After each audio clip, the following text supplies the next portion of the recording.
संस्कार भारती के आदरणीय अभिजीत जी को और संस्कार भारती की पूरी टीम को हृदय पूर्वक बधाई देना चाहता हूं, अभिनंदन करना चाहता हूं। और ऐसा इसलिए कि ये कुंभ का आयोजन जो विभिन्न रंगों में रंगा हुआ है। अभी आदरणीय अभिजीत जी ने कहा कि भारत की संस्कृति का प्रदर्शन और ऐसे कोटि कोटि लोग जिन्होंने भारत को पिछले हजारों सालों में भारत बनाए रखने के लिए भारत की संस्कृति, भारत की सभ्यता, भारत के ज्ञान, भारत के आध्यात्म को रक्षित, संरक्षित, पल्लवित, पोषित करने के लिए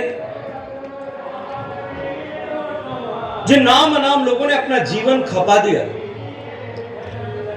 वो इस महत्वपूर्ण अवसर पर जब भारत का सौभाग्य एक बार फिर नई अंगड़ाई लेकर के उदित होने के लिए तैयार है, उस महत्वपूर्ण अवसर पर वो सब हमारे ऐसे राष्ट्र नायक और नायिकाएं हमारे स्मृति पटल पर, आने वाली पीढ़ी के स्मृति पटल पर उनके हृदय में एक बार फिर नए सिरे से अंकित हो।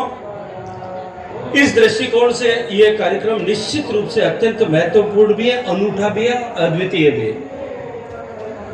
मैं इस कार्यक्रम के पीछे रचित विचार का अभिनंदन करते हुए आदरणीय अभिजीत जी ने जो विषय हम सबके सामने रखा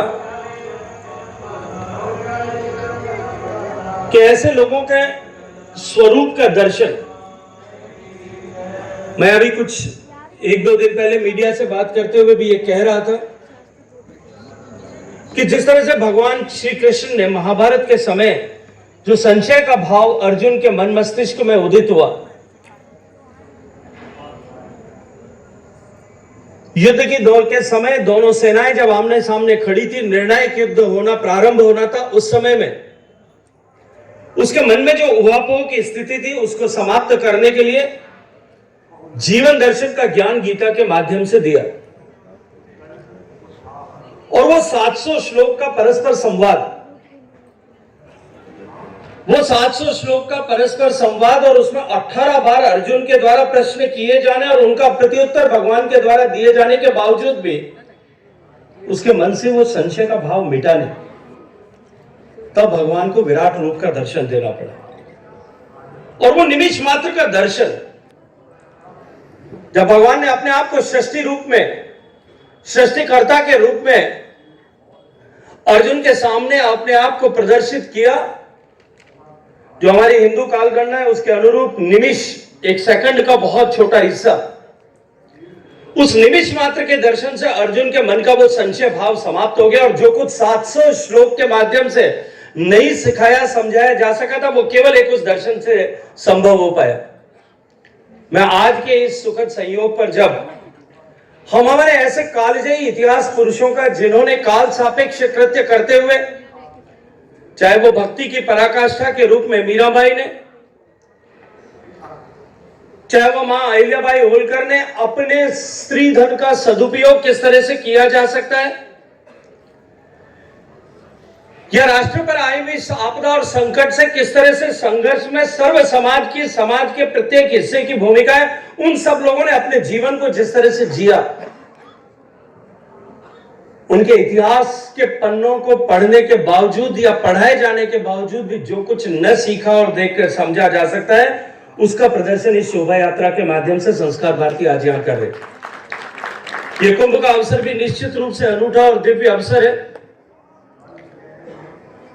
जो भारत की आध्यात्मिक ताकत, भारत की सांस्कृतिक ताकत और भारत की आर्थिक ताकत, इन तीनों का एक साथ प्रदर्शन करता है। कुंभ के परिप्रेक्ष्य में भी यदि भारत को समझाने के लिए आप हजारों किताबें पढ़ करके या पढ़ा करके उसके समझाने की चेष्टा करें,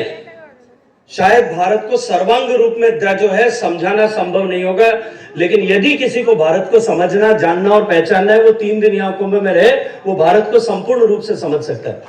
और भारत जैसा देश, अनेक विविधताओं वाला देश, उन विविधताओं का दर्शन आज इस शोभा यात्रा में भी होगा। भारत जैसा देश, अनेक संस्कृतियों वाला देश,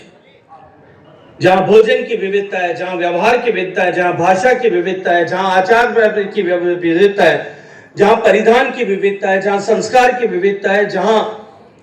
धार्मिक मान्यताओं की, आस्थाओं की, आस्था प्रतीकों की विविधता, उस विविधताओं के चलते हुए भी भारत एक कैसे?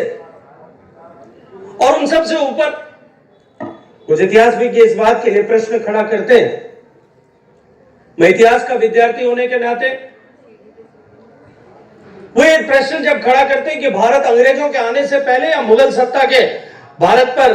आसीन होने से पहले भारत टुकड़ों में बटा हुआ था। अलग अलग देश, अलग अलग प्रांत, अलग अलग राज्य, अलग अलग सम्राट, अलग अलग शासन पद्धतियां, अलग अलग तरह के विधान, संविधान, निशान सब थे और भारत कोई एक राष्ट्र रूप नहीं था। उनका एक प्रत्युत्तर कोई है तो वो ये कुंभ है, जो 3000 साल का तो लिखित इतिहास है। जब भारत में इस कुंभ